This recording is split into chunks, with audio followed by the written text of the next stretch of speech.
Ndagusuhuje kandi nguhaye ikaze ukurikiye YouTube channel yacu The Room for Literature, naho tukugezaho ubusobanuro bw'amanovels atandukanye n'ibindi bitabo bitandukanye mu rurimi rw'ikinyarwanda kugira ngo ubashe kugiraho ubusobanuro bwimbitse. Nkusaba kandi ko niba ukunda iki kiganiro cyacu waduha subscribe, ukadukorera share, yewe ukaduha na comment kuri novel cyangwa se play yindi wifuza ko twazasobanura ubutaha, cyangwa se naho ubona handi twakimprovinga ukatugira inama. Ubushize twakoze kuri novel yitwa Things Fall Apart ya Chinua Achebe. Uyu munsi nabwo tugiye gukora kuri continuation y'iyo novel yitwa noneho No Longer At Ease, nayo yanditswe na Chinua Achebe mu 1960. Nkuko bisanzwe murabizi iyo ndi kubasobanurira duhera kuri characterization cyangwa se characters, tukabavugaho gake bari muri iyi novel. Dufitemo uwitwa Obi Okonkwo, uyu niwe protagonist wa novel, akaba umuhungu wa Isaac Nwoye Okonkwo, akaba ndetse n'umwuzukuru wa Ogubuefi Okonkwo. Uwo Ogubuefi Okonkwo ni umwe wo muri Things Fall Apart, niyo mpamvu tuvuga ngo ni continuation yayo. Hanyuma dufitemo undi mu character witwa Clara, ni umufiance wa Okonkwo, nawe avuka muri Nigeria, nawe yoherejwe kwiga muri England, yiga ubuganga. Dufitemo Isaac Nwoye Okonkwo, ni umugabo wa Hannah Okonkwo, akaba papa wa Obi Okonkwo, akaba umuhungu wa Ogubuefi Okonkwo. Bivuze ngo Obi Okonkwo ni umwuzukuru wa Ogubuefi Okonkwo, akaba umuhungu wa Isaac Nwoye Okonkwo. Hanyuma dufitemo undi mu character twita Mr. Green cyangwa se William Green, wari ufite akazi muri Nigeria, akora muri department ishinzwe gutanga scholarship, yari boss wa Obi Okonkwo, ndetse akaba na boss wundi mu character twita Miss Mary Tomlinson. Akaba yarangaga Abanyafurika cyane, avuga ko bakunda ruswa, mbese ntabakunde, bakunda gusaba za konji nyinshi, ntago yabiyumvagamo. Dufite undi mu character witwa Joseph Okeke, akoraga mu kigo cy'ubushakashatsi. He was a friend of Okonkwo and he was a clerk in survey department. Niwe uyo wacumbikiye Okonkwo igihe Okonkwo yaravuye kwiga, akahitamo kuguma mu mujyi wa Lagos kugira ngo ashake akazi. Dufite muri mu character witwa Simon Okori, yari Minister of the State cyangwa se umunyamabanga wa leta, akaba yari umunyapolitike ukunzwe cyane. Yari inshuti ya Okonkwo, akaba n'inshuti ya Clara, ya nshuti ya Okonkwo. Nyine urumva bose byarangiye babaye inshuti. Uyu mugabo ni nawe wagurije Okonkwo amafaranga, turaza kureba icyo Okonkwo yari agiye kuyakoza, ariko hari amafaranga yamugurije Samu Okori. Twinjira neza muri novel yacu, plot summary yayo, ariko iduha overview yayo yose uko ihagaze. No Longer At Ease ni igitabo cyanditswe na Chinua Achebe mu 1960, cyanditswe nka continuation cyangwa se ariyo yakomerejeho kuri Things Fall Apart. No Longer At Ease bivuze ngo ntibicyoroshye, cyangwa se byacitse, cyangwa se byageze wandabaga, cyangwa se ntagaruriro, byaterwa nuko ushaka kubivuga. Reka njye nkoresha ijambo ngo ntibicyoroshye cyangwa byacitse. Obi Okonkwo yavutse ubundi kuri mama we witwa Hannah Okonkwo na papa we witwa Isaac Nwoye Okonkwo, akaba nk'uko twabivuze yari umwuzukuru wa Ogubuefi Okonkwo. Obi rero yatangiye neza tugendeye ku igitabo kibitugaragariza, ariko aza gusoza nabi. Uyu muhungu, he is a 26-year-old boy, Nigerian, who went to study on scholarship given by UPU in England. Ni ukuvuga ngo ni umuhungu wari ufite imyaka 26 wavukaga muri Nigeria kuri abo babyeyi tuvuze. Hanyuma hari union abantu bishyize hamwe bakoze akatsinda kitwa UPU cyangwa se Umuofia Progressive Union. Baharaniraga iterambere rya Umuofia, bikusanya amafaranga yo guha Okonkwo atoranwa nk'umuntu wa mbere ubimburira abandi kujya kwiga hanze kugira ngo azaze afashe agace avukamo kuzamuka. Bakusanya amafaranga, barakusanya aragwira, baramurihirira ajya kwiga mu Bwongereza. Bamwohereje kwiga amategeko, ariko turaje turebe kuko yagezeyo ntabwo yize amategeko, ahubwo yarahinduye yigira Icyongereza. Obi is the first selected to represent Umuofia Progressive Union who receives European scholarship. Niwe wa mbere wakiriye iyo scholarship yo kujya kwiga muri Europe, iturutse muri iyo UPU cyangwa se Umuofia Progressive Union. So Umuofia Progressive Union is a village organization in charge of promoting general well-being of the Igbo tribe. Yari community cyangwa se yari union yashinzwe iharanira imibereho myiza rusange y'abaturage bo mu bwoko bw'aba Igbo bavukaga muri Umuofia. The UPU views it's to support means that will help enhancing the village status and as an investment that will support other clansmen to get the same education. Intumbero yabo cyangwa se icyo bari bagamije UPU, ikintu bari bagamije cyari gufata investment bagashora mu muntu umwe akajya kwiga, yamara kujyayo akazishyura amafaranga yigiyeho n'abandi bagenzi be bakagenda bayigiraho, yakwishyura n'abandi bakabona scholarship bakajya kwiga, ariko uwo muntu akanagira uruhare mu kuzamura ka gace avukamo ndetse n'abahavuka bose. Ubatoranijwe bwa mbere rero ni UPU ni Obi Okonkwo. Hanyuma sasa amafaranga barayakusanya, bamaze kuyakusanya uyu mutipe wacu Obi Okonkwo ajya kwiga muri England, bamwohereza kwiga amategeko.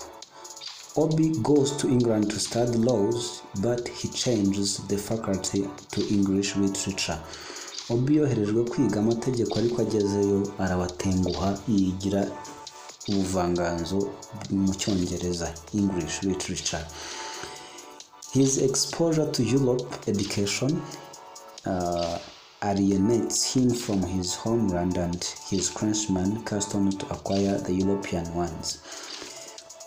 Kwibona ageze muri Europe bwa mbere byatumye yirara, atangira kwibagirwa cyangwa se kwirengagiza umuco w'iwabo ndetse n'imyitwarire y'ahavuka ya homeland yiwe ariho muri Umuofia. Atangira ku adopting customs cyangwa se culture na behavior zo muri Europe. Bivuze ngo yageze yarahinduka. Uwagiye ari umunya Igbo, afite ari umu Igbo tribe, ari umunya Umuofia, atangira kwihindukira nk'umunyaburayi ndetse ahindura n'ibyo yaragiye kwiga rwose yigira Icyongereza. He abandons his African roots and culture. Yihakana umuco we wo kuba umunyafurika n'imizi y'ubunyafurika, arabyihakana nyine kuba umunyafurika yiwe, atangira kwiberaho nk'umunyaburayi.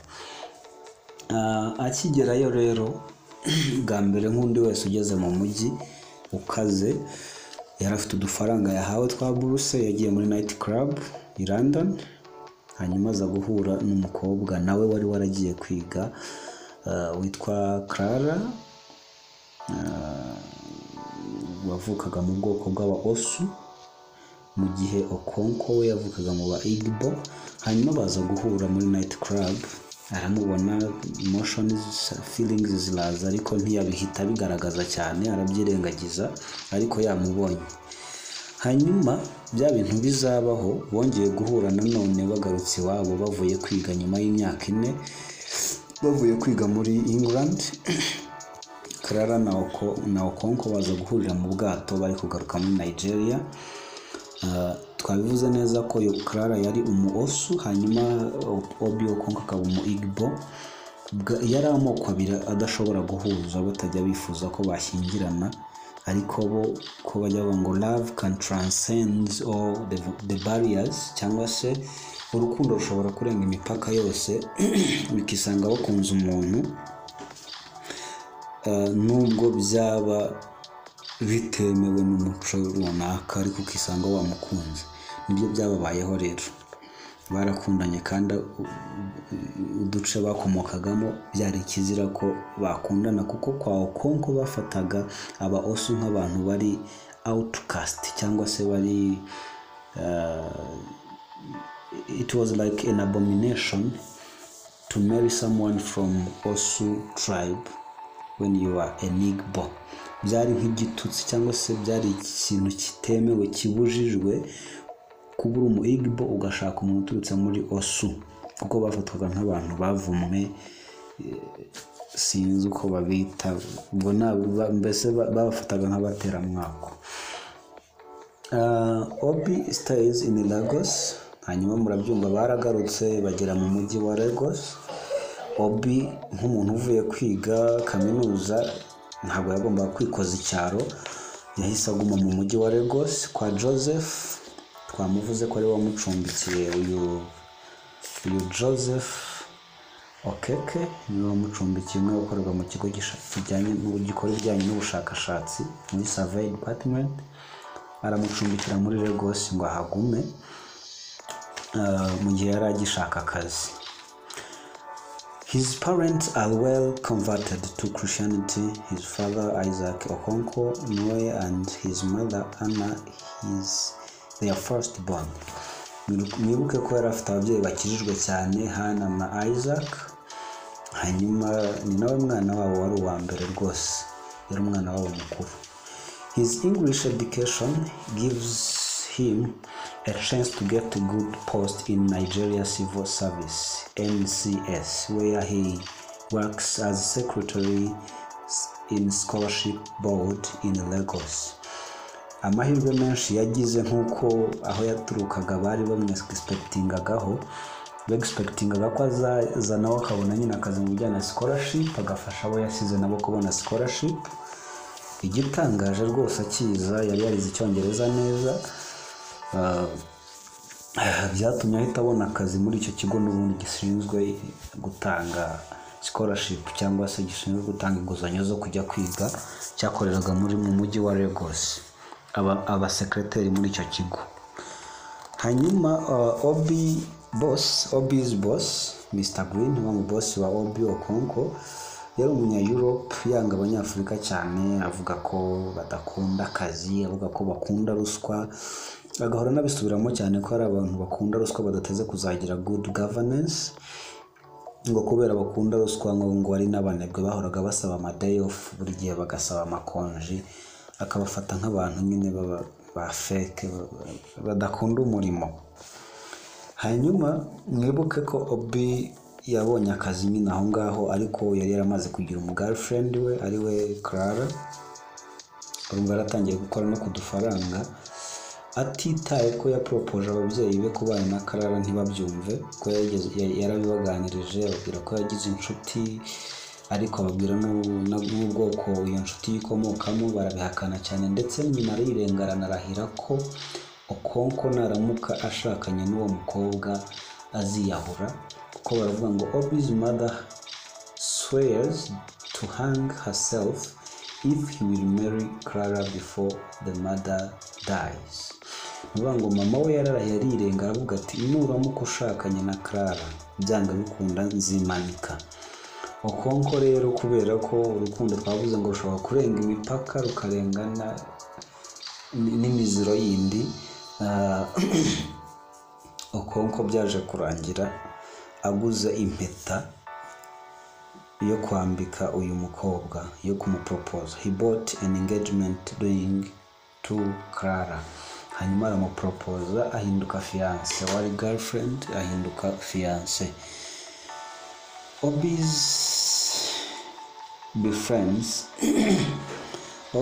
befriends a white secretary, Miss Mary Tomlinson, who works in the same office as he.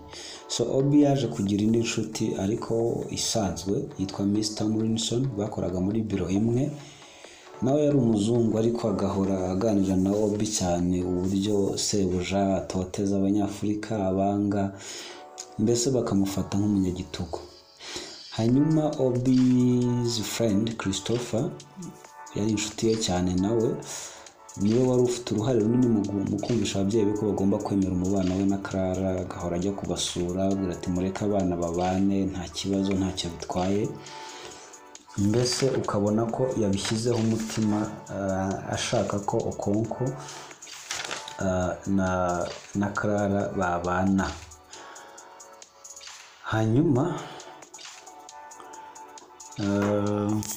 ababyeyi ariko bagakomeza kutabyumva, ukabona ntibabyumva, ndetse mama akomeza kurahira akirenga akavuga ati byanga bikunda nukora iri kosa ukabana na Clara njyewe nziyahura. Obi Okonkwo rero na Clara bakomeje gukundana nubwo ababyeyi batabyumvaga. Hanyuma Okonkwo aza kugira ikibazo umunsi umwe cyo kugira ikibazo cyo kwishyura amafaranga ubwishingizi bw'imodoka, yarakeneye amapawundi 40 arayabura. Ajya gufata inguzanyo ya banki ngo yishyure ubwishingizi bw'imodoka. Once Obi discovered that he needs 40 pounds to pay for his car insurance, he goes to get bank loan of 50 pounds. Hanyuma nyine yagiye kuri banki gufata inguzanyo y'amapawundi 50. So that night Clara gets mad at him. Clara yarakariye Obi cyane kubera ko atari yamumenyejeje ko afite icyo kibazo. Ntabwo yari yamubwiye ko afite icyo kibazo cy'uko adafite amafaranga yo kwishyura ubwishingizi bw'imodoka ye, kandi Clara yari afite ubushobozi bwo kuyamuguriza ko yari umuganga, nawe yari yabonye akazi k'ubuganga. Hanyuma the next day urumva yaramurakariye icyo gihe, ibyo turabirenze. Umunsi ukurikiyeho Clara sends 50 pounds and tells him to go to pay the bank loan. So umunsi wakurikiyeho nyine yahise amwohereza amapawundi 50, aravuga ati genda wishyure iryo deni wafashe rya banki, nta madeni nkukeneyeho, genda wishyure njyewe ndayaguhaye uzaba uyampa nuyabona. Hanyuma baza gutegura umunsi wo gusohoka ngo bajye kubyina. Urumva yari yamugurije amafaranga yishyura ubwishingizi bw'imodoka ye. Bagombaga no gutegura umunsi bakajya kwishima nk'abantu bose bari bafite akazi, bakundana nk'abakunzi, bategura gusohoka ngo bishime. Hanyuma baparika imodoka yabo hanze y'urubyiniro. Igihe bari barimo babyina rero, while they are dancing, somebody enters their unlocked car and steals Clara's 50 pounds. Clara yari yasize andi mapawundi 50 mu modoka, hanyuma bayisiga italokinze, idafunze. Hanyuma umuntu yinjiramo arayiba. Ayibye, urumva imodoka yari ya Obi Okonkwo, biragoye gusobanurira girlfriend wawe ngo aya mafaranga twasizemo aha ngo uko bayibye. Byanga bikunda Okonkwo yabyishyizeho, yiyumvisha ko ari ugomba kuyishyura kuko yari yaburiye mu modoka ye. Ubwo birumvikana yaramugiyemo amapawundi 50, yari yamugurije amapawundi 50, bibye andi 50, abaye amapawundi 100. Urumva ibibazo biri kugenda byisukiranya kuri uyu mugabo Okonkwo. Hanyuma and he still owes 50, sorry. Now Obi owes Clara 50 pounds and he still owes 50 pounds too. At this time Obi's mother get ill and should go to the hospital. Ibyago byakomeje kuba byinshi, kumwe bavuga ngo nyiri ibyago imbwa ziramwonera. Urumva yaramaze kugeramo amapawundi 100 umukunzi we. Hanyuma na mama we ahita arwara ndetse ajyanwa mu bitaro. Hanyuma his parents saying that their engagement is taboo. Taboo ni ikintu kibujijwe ubundi cy'umuziro, taboo. Bavuga ko nyine kuba Obi yarakundanye n'uwo mukobwa ndetse akagira nawe mu propose ngo babane ari ikizira, ari nabyo bitumye mama we aremba cyane akarwara. Obi thinks that certain cultural customs are to be ended. ariko Obi we yari yifitemo imyumvire ko iyo mitekerereze igomba guhinduka yo kugendera ku bintu by'imiziro by'imigenzo ngo ntiwemere gukunda runaka. Oya, yumvaga bigomba guhagarara, ntabwo we yari unstoppable, yumvaga rwose urukundo rwe rugomba gukomeza. So what will happen if an Igbo marries an Osu? Ese iyo Osu yashakanaga n'Igbo byagendaga bite? Cyari kizira kibi. The worst of all is that noneho ikizira kinakomeye kuri ibi nuko mama we yari yaramubwiye ko naramuka bigerageje kubana na Clara, mama we akiriho aziyahura. Urumva noneho kuri Okonkwo byo byari ikizira kurushaho, nubwo byaziraga na mbere, ariko urumva ikintu nyina yari yaramubujije cyari cyarabaye ikizira kurushaho.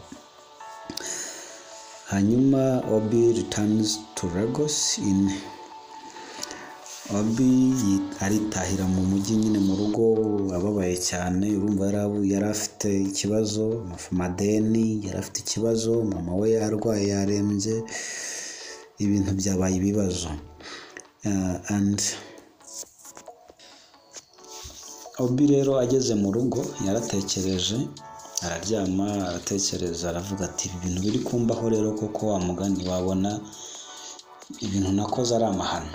Nubwo yari yifitemo ko iyo myumvire n'imitekerereze igomba guhinduka, byaje kurangira nawe atangiye kuvuga ati se reba amadeni mfite yose, nari nabuze amafaranga yo kwishyura imodoka yanjye, barayangurije, banyibya ndi, mama ararwaye, bibaye akavuyo sasa. Ahita abona ko akwiye gutandukana na Clara. Aramubwira ati rero Clara, you know what, we have to break up. Aramubwira ati we have to stop our marriage, so our relationship. So akibwira Clara ko bagomba gukora break up cyangwa se bagatandukana, urumva habayemo intonganya, babiganiraho cyane, ari nabwo Clara yahise amubwira ko amutwitiye umwana. Akimubwira ko amutwitiye umwana, Okonkwo mwibuke ko nta mafaranga na make yari afite. Yumva ibintu noneho bihinduye isura, bibuze igaruriro neza. Ariko kuko yari yamaze kuvuga ati ngiye gutandukana n'uyu mukobwa, ahitamo kuguza amafaranga, ajya kuyaguza ya nshuti ye twavuze, Minister of the State twise Simon Okori, ajya kumuguza amafaranga yo gukuramo inda.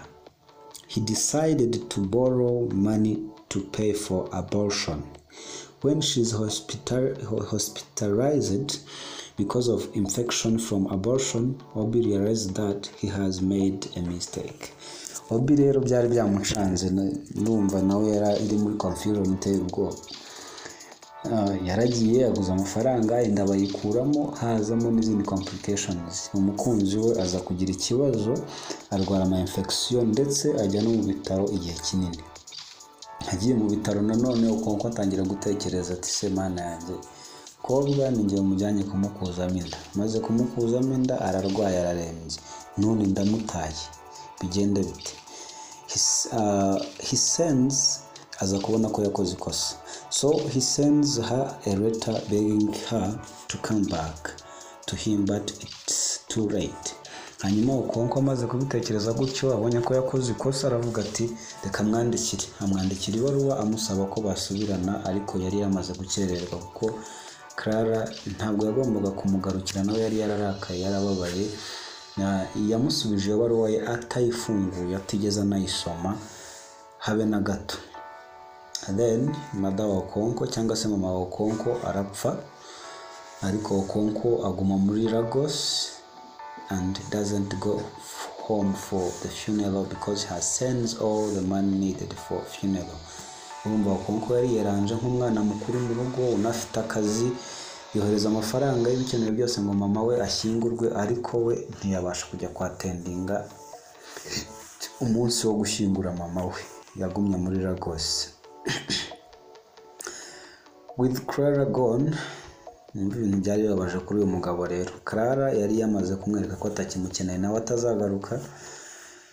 With Clara gone and his mother gone, Obi sinks into a deep depression. He begins to let go of his former convictions. Okonkwo yarabuze umubyeyi we amaze gupfa, Okonkwo yarabuze umukunzi we ndetse n'umwana already kuko yaramaze gukuramo inda y'umugore yateye inda, bivuze ngo yarabuze abantu batatu icyarimwe. Okonkwo atangira kubona ibintu bitoroshye, ajya mu gahinda kenshi gakabije, atangira no kugenda ateshuka ku mahame yari yarihaye. He started to let go of his former convictions. Amahame yari yarihaye kugenderaho atangira kuyatakaza rwose, atangira guhinduka. Yumvaga ari umuntu utazarya ruswa, yumvaga ari umuntu uzakorera mu kuri, ariko kuri iyi nshuro siko byamugendekeye. Deeply in debt and no one to keep him steady, and mourning for his mother's death, Obi forsakes all his principles and begins to accept bribes left and right.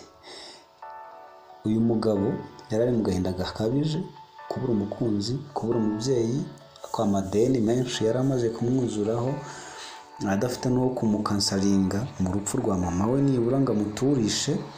Okonkwo already rejectinga za principles zose ze yari yarihaye zo kuba umuntu w'inyangamugayo, zo kutarya za ruswa n'ibiki byose, atangira gufata ruswa hirya no hino. Okonkwo muri iyi nkuru ubundi tubona ahantu hari umugabo wigeze kumuzanira ruswa witwa Mr. Mark, ashaka ko aha akazi mushiki we.